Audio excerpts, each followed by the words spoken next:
Siempre a veces sentimos que el camino se ha cortado, se ha cerrado y nos afligimos, nos angustiamos, pero Él siempre nos abre camino y siempre lo hará porque nos ama, independientemente, hermanos, de cómo nos estamos conduciendo. Porque aún cuando Él castiga, lo hace porque nos ama. A veces nos bendice y no porque andemos bien, sino que aún ahí muestra su misericordia para que ya sea de una forma u otra forma, siempre nosotros podamos contemplar su gloria. Misterio, hermanos, que encontramos, como dice Pablo, y que a veces es difícil de poder comprender los pensamientos de Dios, pero por eso nos ha dejado el Espíritu Santo. Amén.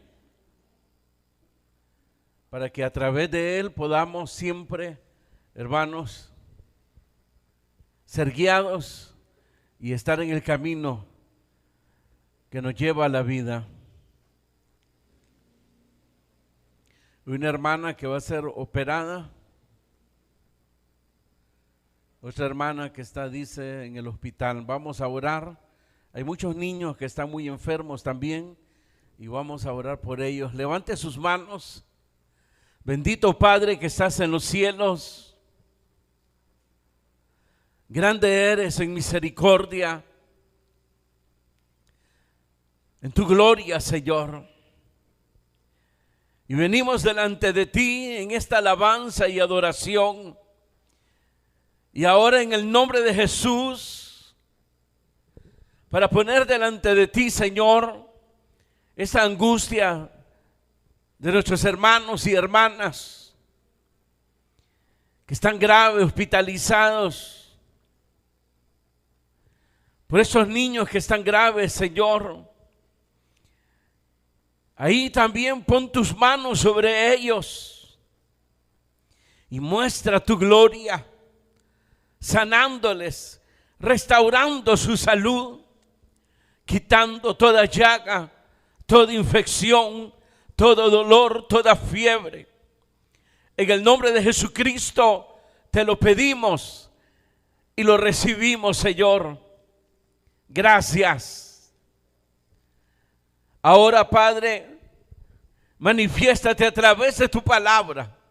Háblanos a todos, guíanos y perfecciónanos para toda buena obra. Y aún, Señor, envía salvación y vida eterna. En el nombre de Jesucristo, quédate con nosotros. Amén. Gloria a Dios. Segunda de Crónicas, capítulo 32.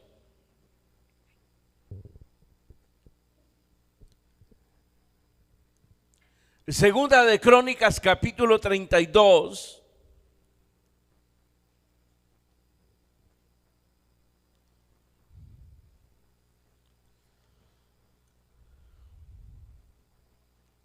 Y leemos el verso 24 en adelante.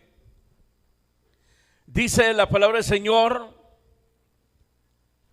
en aquel tiempo Ezequías enfermó de muerte y oró a Jehová, quien le respondió y le dio una señal.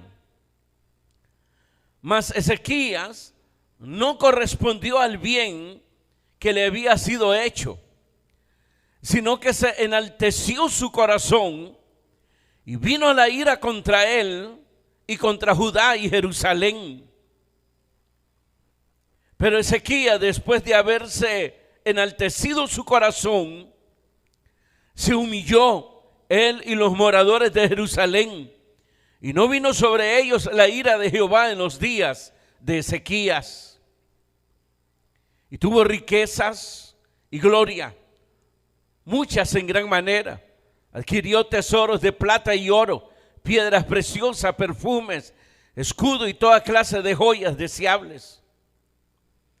Asimismo hizo depósitos para las rentas del grano, del vino, del aceite, establos para toda clase de bestias y apriscos para los ganados. Adquirió también ciudades y hatos de ovejas y de vacas en gran abundancia, porque Dios le había dado muchas riquezas. Este Ezequías cubrió los manantiales de Gihón, la de arriba, y condujo el agua hacia el occidente de la ciudad de David. Y fue prosperado Ezequías en todo lo que hizo. Mas en lo referente a los mensajeros de los príncipes de Babilonia, que enviaron a él para saber del prodigio que había acontecido en el país, Dios lo dejó para probarle, para hacer conocer todo lo que estaba en su corazón. Los demás hechos de Ezequías y sus misericordias, he aquí todos están escritos en la profecía del profeta Isaías, hijo de Amós, en el libro de los reyes de Judá y de Israel. Y durmió Ezequías con sus padres y lo sepultaron en el lugar más prominente de los sepulcros de los hijos de David, honrándole en su muerte todo Judá y toda Jerusalén, y reinó en su lugar Manasés, su hijo. Amén. Así termina la historia de ese rey, hermanos, que vino a ser semejante al rey David, y que esa grandeza, hermanos, de haber tenido temor de Dios, de haber propuesto su corazón para honrar a Dios, lo llevó, hermanos, de que el pueblo mismo le rindiera honor. Dice ahí que lo sepultaron en un lugar más prominente de los sepulcros de los hijos de David. Esa es la historia que aquí podemos leer, hermanos, en este libro. ¿Qué más quieren saber? Pueden sentarse. Siempre Dios tiene, hermanos, palabras para nosotros. A veces en una sola predicación, en un solo tema, no se pueden abarcar, hermanos, todos aquellos detalles que impiden muchas veces, hermano, el que nosotros seamos levantados, el que nosotros permanentemente podamos sostener una alegría, una satisfacción. Aquí vemos, hermano, un rey Ezequías que después de haber alcanzado una gran victoria que Dios se lo había dado, le vino esta enfermedad de muerte, dice ahí. Ahí se habla de una llaga, hermanos, y que al orar a Dios, pues Dios lo escuchó y lo sanó. Entonces, es ahí donde viene a veces en nosotros la confusión, porque usted puede decir: me he dado al Señor, le he servido, y pareciera ser que el premio es de repente una mala noticia.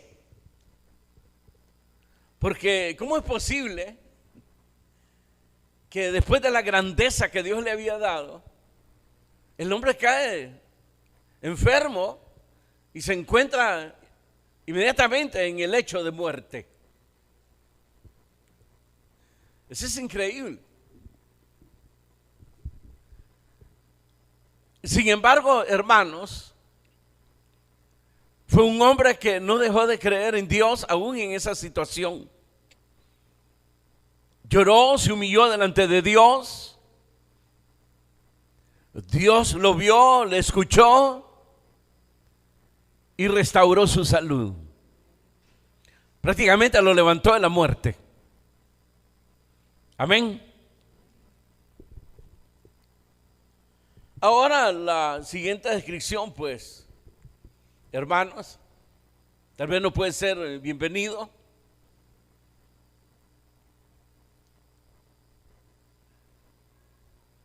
dice ahí que su corazón fue probado. Dice que no correspondió al bien que Dios le había hecho, sino que su corazón se enalteció, se llenó de soberbia. Y ante la visita que tuvo los mensajeros de los príncipes de Babilonia, pues ahí no le dio gloria a Dios.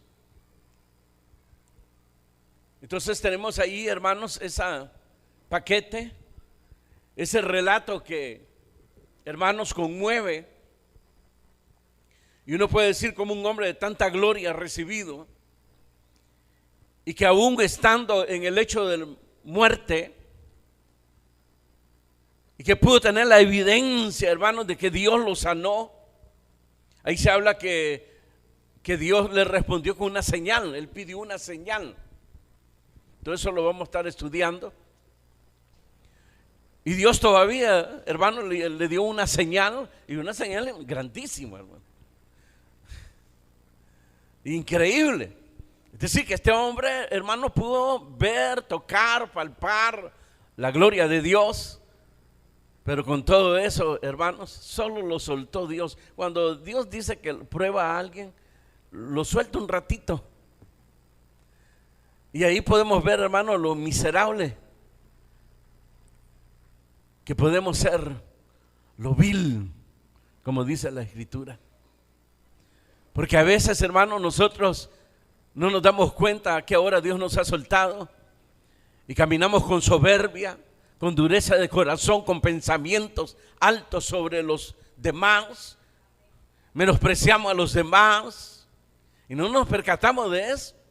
Y tal vez no se ha dado cuenta que ya hace rato Dios lo ha soltado, probando su corazón. Y no es de que Dios necesite saber qué hay ahí, sino para que nosotros entendamos realmente lo que significa la gracia de Dios, lo que significa el haber sido salvado, lo que significa el que Dios, hermano, nos haya rescatado y aún todavía nos haya, hermano, dado por herencia la vida eterna.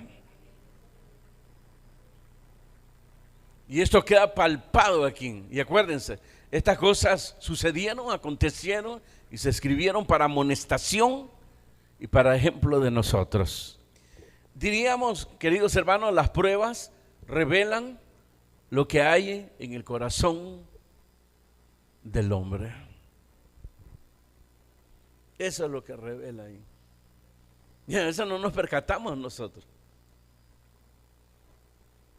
Fíjense, cae en una enfermedad de muerte. Sin embargo, ahí le oró a Dios, se humilló, fue escuchado por Dios. Pero la prueba más grande fue, ya con gran bendición, con gran prosperidad, y que llegan estos mensajeros de Babilonia para ver, hermano, lo que se había escuchado, hermanos. Prácticamente este rey, hermanos, había aniquilado el poder de los asirios.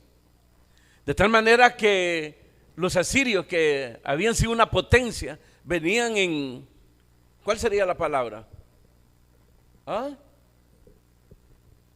Como hombre, grite. Degradado, exacto, su poder.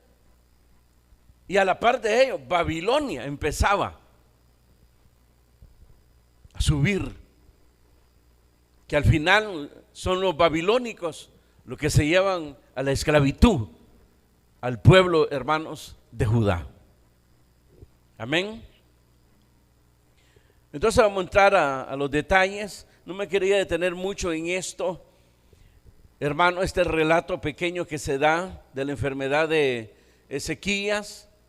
Lo que sucedió ahí, hermano, que cuando él cae enfermo de muerte, fue asistido por el profeta Isaías, que primero le confirmó que sí iba a morir, Sin embargo, Dios después le habló que lo sanaría y que le daría 15 años más de vida. Eso lo puede leer en 2 de Reyes capítulo 20, si quiere anote y lo lea allá en su casa. Y la señal de la cual se habló allí fue que él le dijo: ¿qué señal habrá de que yo voy a ser sanado? Y Isaías le dice, pues, ¿qué sería una señal de que el sol avanzara 10 grados o retrocediera 10 grados? Entonces aquí ya dice, pues fácil es que avance 10 grados, ¿verdad? Imagínense, le doy la señal de que va a avanzar el sol 10 grados. No solo 10 grados, avanza y le da la vuelta a todo el mundo. Porque ese es su, hermanos, su naturaleza, el sol, ¿verdad?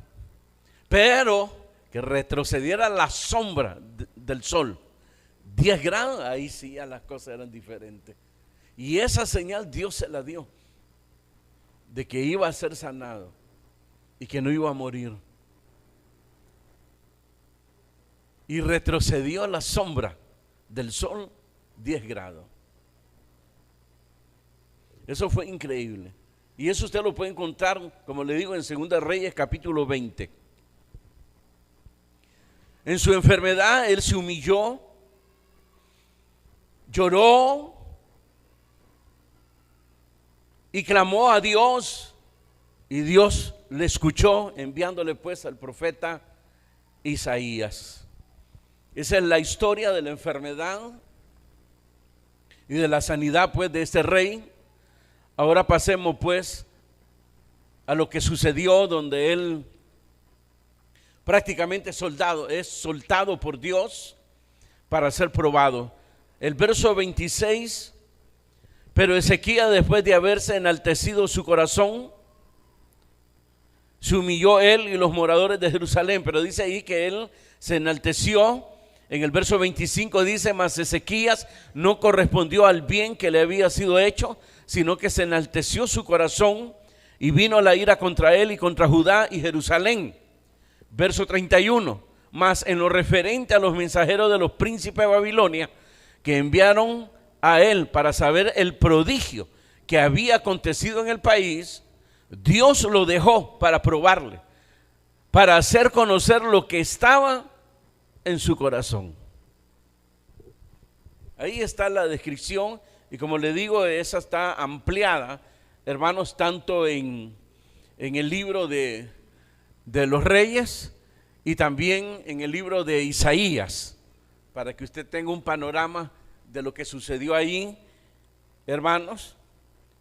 Y es ahí pues que la prueba, hermanos, revela lo que hay en el corazón. Esto le pasó, si ustedes se acuerdan, al rey David. El rey David, el cual se dio testimonio que haría todo lo que Dios le mandaba. Pero un día Dios lo suelta también, y se le viene el pensamiento y el corazón a David de hacer aquel censo, ¿verdad? La idea era, hermanos, saber con qué contaba él, con qué fuerza para estar enfrentando a su enemigo. No necesitaba en ello. Él buscaba apoyarse en lo externo cuando tenía el apoyo de Dios, y que hasta ahí Dios le había dado siempre la victoria. Pero lo mismo, hermanos, al saber, hermanos, con qué ejército y quiénes eran los valientes, hermanos, eran muchos los valientes. Se habían, hermanos, sumado más. Al principio solo le acompañaban 30, pero se sumaron más. Y ahí se hablan de esos valientes que, hermanos, pelearon con gigantes. Uno supera al otro, porque ahí se habla que el primero mató a un gigante, pero otro valiente mató a 2, otro valiente mató a 3 y el otro 4. Y la cosa era, hermanos, que Dios estaba respaldando a David, pero David no lo vio de esa manera. Y Dios lo suelta y se revela lo que hay en el corazón de él. ¿En qué sentido? Dios, ya lo dije, no necesita saber, como que quiere saber qué hay en el corazón para soltarlo. Ya lo sabe, porque Él lo conoce todo. Somos nosotros los que necesitamos Es lo que le pasó a Pedro.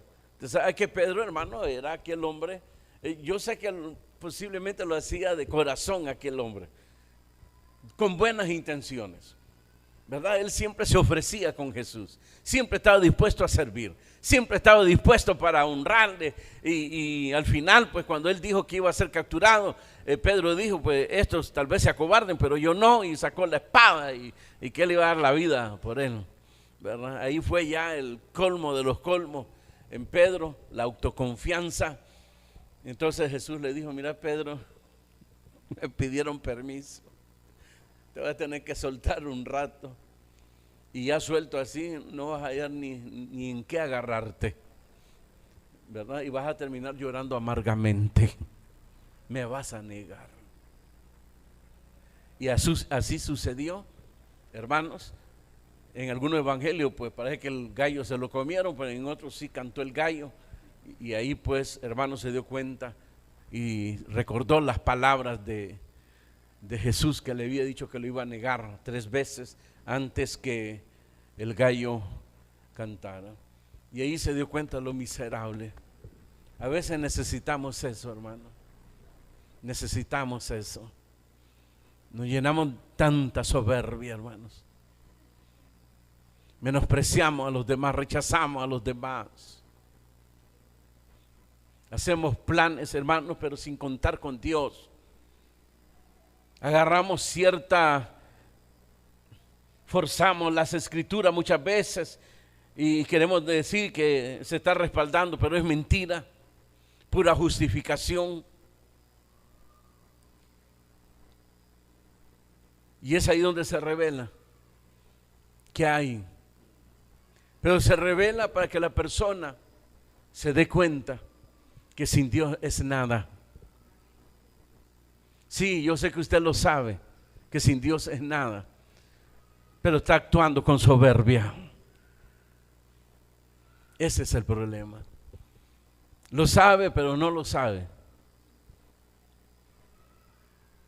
No se ha percatado que la soberbia ha cerrado sus sentidos, su corazón.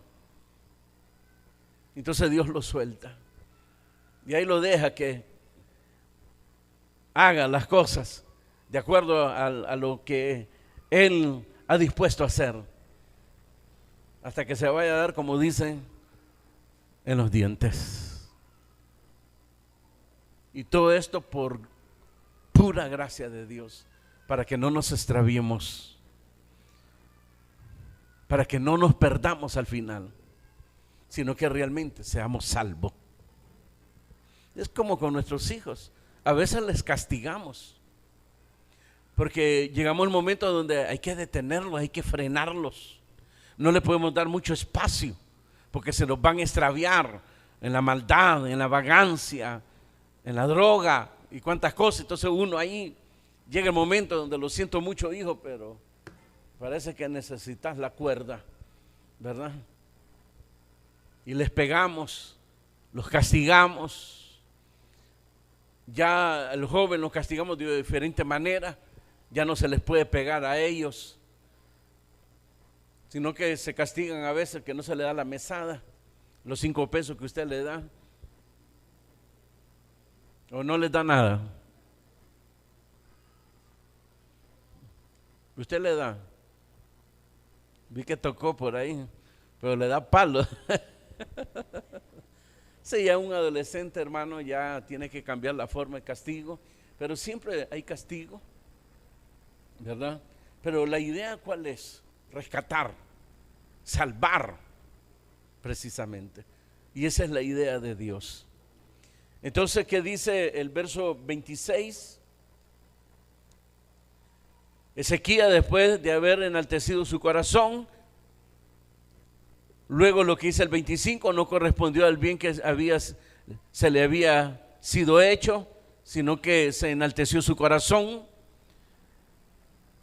Y está hablando cuando llegaron estos mensajeros, los príncipes de Babilonia, que enviaron a él para saber del prodigio que había acontecido en su país. Ahí Dios lo dejó para probarle, para hacer conocer todo lo que estaba en su corazón.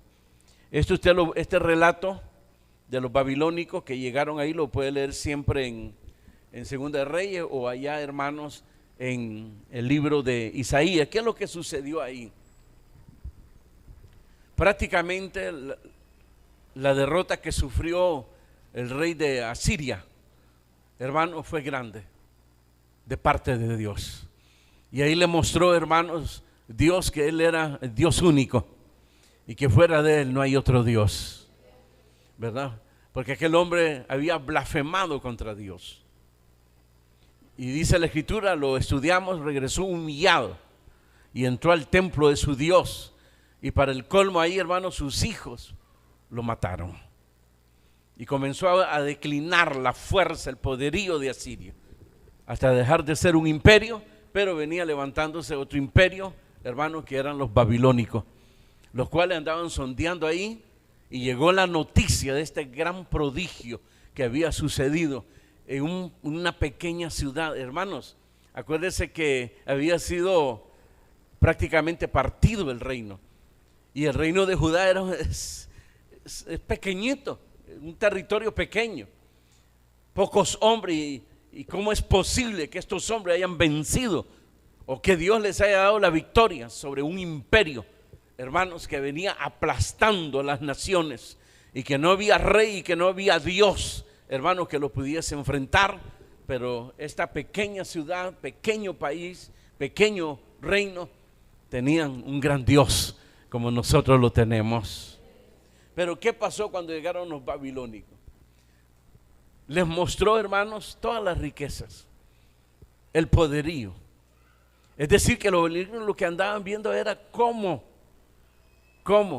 en un momento dado que iban a invadir también esa población, cómo los podían vencer. Y aquel les mostró todo. Pero el gran problema de Ezequías fue que no le dio la gloria a Dios. Ese fue el gran problema. Él se adjudicó la victoria y la proeza que había sucedido. Por eso hay que tener cuidado con esas palabritas, hermanos. Usted es un gran hombre de Dios, usted es un diácono tan humilde que es usted. Qué tremendo, a buen palo se arrimó Dios realmente. Dios necesita hombre como usted. Entonces le comienzan y si usted da lugar a eso, hermanos, se lo va a llevar la trampa. No le crea al diablo.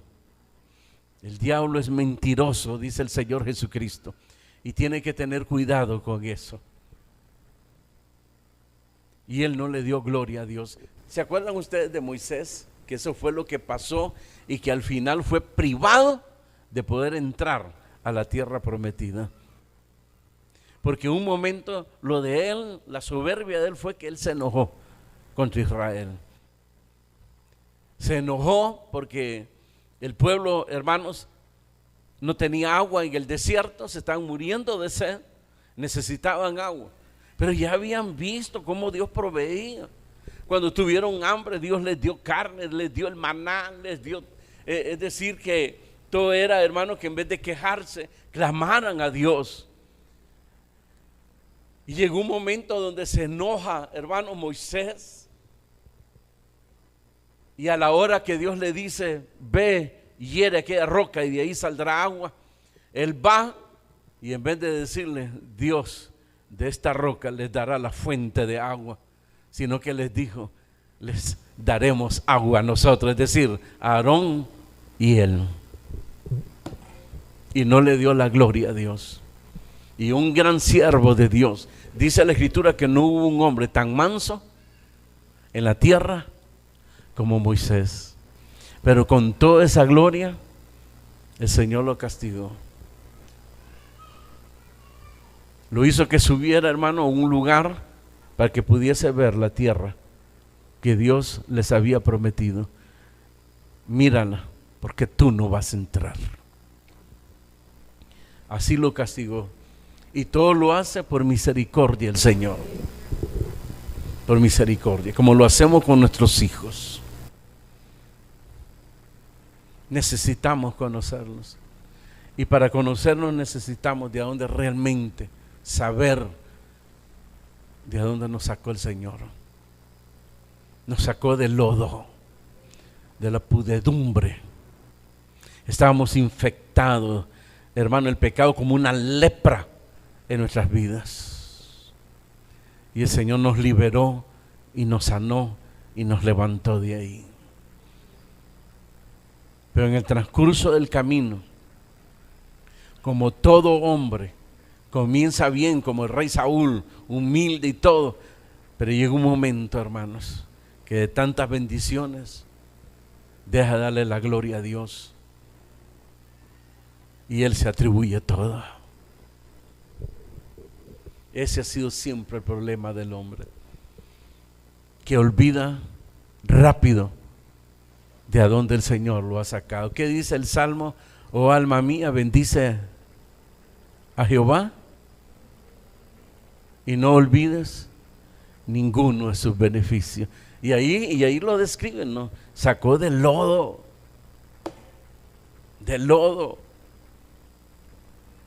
como el cerdo que se revuelca en el lodo. De ahí nos sacó el Señor. Pablo dice lo más vil, lo más ruin del mundo. Yo me acuerdo que a Israel le dice casi lo mismo, le dice, no por ser un pueblo, porque era bueno, los llamé. Eran los más peores de los pueblos, pero mi gracia los alcanzó a ustedes. Por ahí les señala al pueblo de Israel eso. No crean que los llamé porque ustedes eran buenas fichas, no, eran lo peor. Entonces ahí donde a veces Dios necesita, por no decir que somos nosotros los que necesitamos saber, hermanos, cómo el corazón nos está engañando precisamente. Entonces vino el Señor, dice claramente ahí que los soltó. Y llegaron los babilónicos.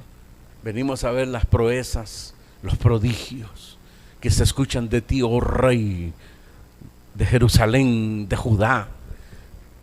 Tú saliste con tu tropa y venciste un gran imperio, porque el rey Senaquerí era como un dios. Las naciones les temblaban y tú saliste a la batalla y lo venciste. Así fue. Así fue. A veces Dios nos da una oportunidad y nosotros aprovechamos la oportunidad para mal. Porque para Él fue una oportunidad, pensando como cristiano, para engrandecer a Dios. No, ustedes están equivocados, babilónico. Disculpe. No es así la historia. La historia es Dios. La verdad es Dios. No salimos a la batalla. Fue Dios el que salió a la batalla por nosotros y peleó por nosotros y humilló a ese hombre que se había enaltecido y había blasfemado con nuestro Dios. Y ustedes deben de tener cuidado también, aprovechar ahí, pero no lo hizo. No lo hizo. La pregunta sería, ¿ya te diste cuenta que Dios te soltó y te ha llenado de soberbia y no te has percatado? ¿O no te has dado cuenta todavía? A mí siempre me llamó la atención, a veces no entendía, a veces me confundía y decía que qué está pasando aquí en el libro de los Jueces. ¿Por qué Dios a veces tardaba en ayudar al pueblo? El pueblo clamaba por ayuda y Dios tardaba. En una tardó 7 años, en otra tardó 14 años, en otro tardó, hermano, 20, 25, 30 años. Pero ¿por qué Dios tarda si la Biblia, qué es lo que dice la Biblia? ¿Qué es lo que dice? Clama a mí, yo te responderé. Que Él está pronto para ayudarnos, que Él se apresura, dice la Escritura. Entonces esa verdad con con la realidad del libro de los jueces, no encaja. Y por eso hay que leer las escrituras y saber escuchar la palabra de Dios, porque el Espíritu Santo nos da el entendimiento. Y era que no era Dios el que tardaba, era el hombre el que tarda realmente en su corazón de humillarse delante de Dios. Es el hombre que es soberbio. Entonces es un proceso que tiene que pasar. Ellos dejaban a Dios y abrazaban, hermanos, los ídolos que no son nada, y se llenaban de soberbia y abandonaban el tabernáculo. Lo habían abandonado. El arca se lo había llevado varias veces, se lo llevaban, hermanos. En una casa estaba ahí depositado el arca, que era la gloria de Dios. Esa era la historia ahí. Entonces el hombre que tarda. Entonces ellos, cuando comenzaron a clamar a Dios por ayuda, que los oprimían los pueblos, ahí se daban cuenta que hay un Dios en los cielos. Pero no bastaba con eso el corazón del hombre. Tenía que haber el momento que tenían que humillarse. Y llegaba el momento donde se humillaban y clamaban al Señor. Pero todavía faltaba más: la disposición de servirle y no volver a darle la espalda a su Creador. Era un proceso.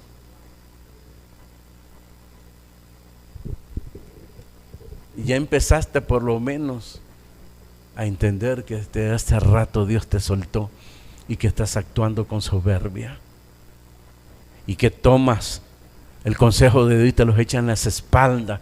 Es decir, busca una excusa aquí, busca alguna que te respalde tu soberbia.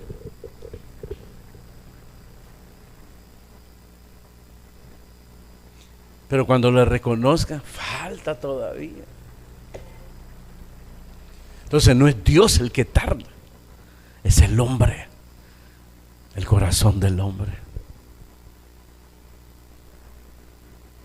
Ya te das cuenta lo miserable que somos todos, lo vil que somos, que cuando Dios te suelta, te vuelves ruin. Solo está en tu cabeza que le estás sirviendo, que tienes temor y que conduces tu vida de acuerdo al propósito de Dios, y que esto y que aquello, pero eso solo está en tu cabeza. Estás igual precisamente a los que engañan, hermanos, de la prosperidad, que van a tener mansiones, y que si ellos, hermanos, ¿cómo le llaman? Pactos. Entonces van a tener mansiones, y aquellos comienzan a soñar con mansiones y viven en mansiones, pero solo aquí. Y el que realmente vive en mansiones, ¿quién es? El pastor, el que los engaña con los pactos. Usted no pueden andar con esa chatarra. ¿Qué es eso que usted anda? ¿Qué es ese vehículo? ¿Qué marca es? ¿Qué marca es ese vehículo rojo que está ahí? Mírelo. ¿Ah? Yari es. ¿Cómo va a creer que va a andar con ese Yari este varón? No, hombre, Dios le puede dar una camionetón, una Ford, no sé qué cosa ahí, ¿ah? Con un pacto que haga el varón. Entonces aquel se lo cree, hermanos. Pero al final, ¿quién es el que anda en mejores vehículos? El pastor. Así engaña el diablo.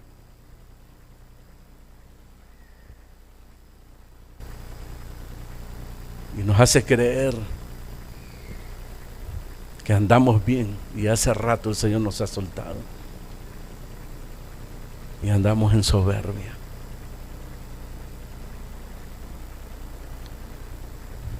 Quiera Dios que aprendamos esta lección, hermano, que entendamos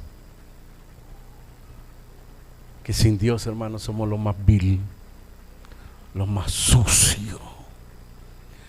Como lo describe Isaías, desde la planta del pie hasta la coronilla, no hay nada bueno en el hombre. Es una llaga podrida, y aunque se amontone jabón y perfume, apesta pecado.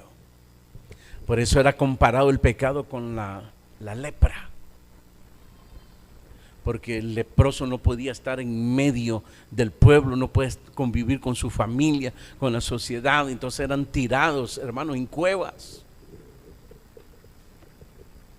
Y si alguien, hermano, salía de ahí, era apedreado.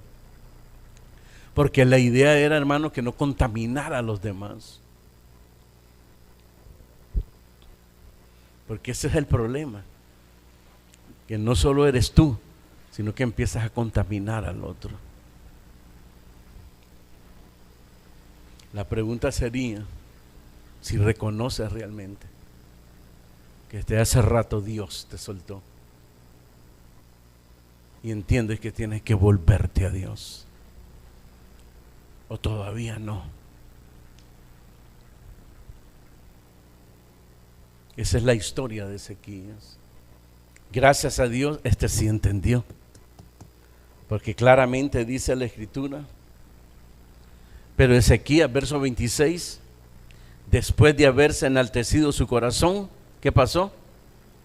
Se humilló él y los moradores de Jerusalén. Y no vino sobre ellos la ira de Jehová en los días de Ezequías.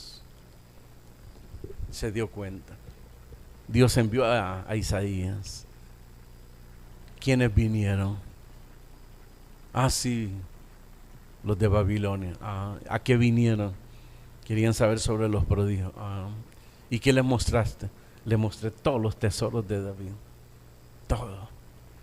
Y le dije todo lo que había en mi corazón. Este día, Dios se ha irado contra ti.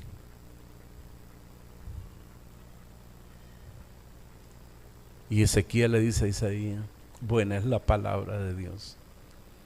Y cayó de rodillas y se humilló, hermanos, pidiendo perdón al Señor. Que es lo que necesitamos todos nosotros. Pero para humillarnos tenemos que reconocerlo. Y debemos de estar conscientes que hemos ofendido a Dios. Por eso este hombre, cuando murió, hermano, la Escritura, que es la palabra de Dios, no ocultó cómo fue, hermanos, el entierro de este hombre. Y lo describe ahí. Verso 33, durmió Ezequías con sus padres y lo sepultaron en un lugar más prominente de los sepulcros de los hijos de David, honrándole en su muerte toda Judá, o todo Judá y toda Jerusalén. Ahí se describe, ¿no? Porque el que se humilla, dice la Escritura, será enaltecido, pero el que se enaltece será humillado. Acuérdense que estudiamos de Reyes, que a saber dónde Judá los sepultaron, hermano, porque fueron tan malos que el pueblo mismo lo menospreció y no se sabe a dónde, pero sí la Escritura señala diciendo que no fue sepultado en los sepulcros de los reyes. Eso es vergonzoso, penoso, pero lo peor que nos puede suceder es, hermano, y cuando suene la trompeta no alcancemos a alzarnos.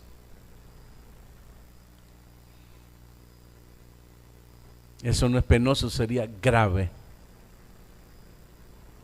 hermanos. Y por eso Dios nos habla, y nos habla a tiempo. Amén. Cierre sus ojos y dígale: Señor, gracias por tu palabra, por tu consejo.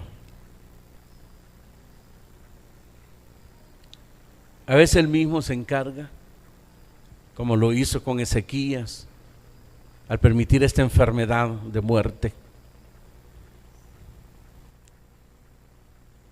Pero sin embargo, se muestra cómo el pecado realmente nos ha afectado a todos. Que nos suelta un rato el Señor y hacemos barbaridades.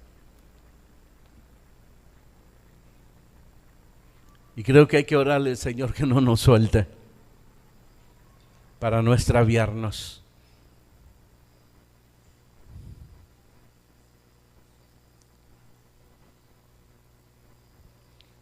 Ahí sí cabe lo que dice el proverbio: prefiero las heridas. Prefiero las heridas. Prefiero las heridas del que me ama que los besos del que me aborrece. Padre, gracias. A ti la gloria y la honra para siempre. Sana nuestros corazones, Señor.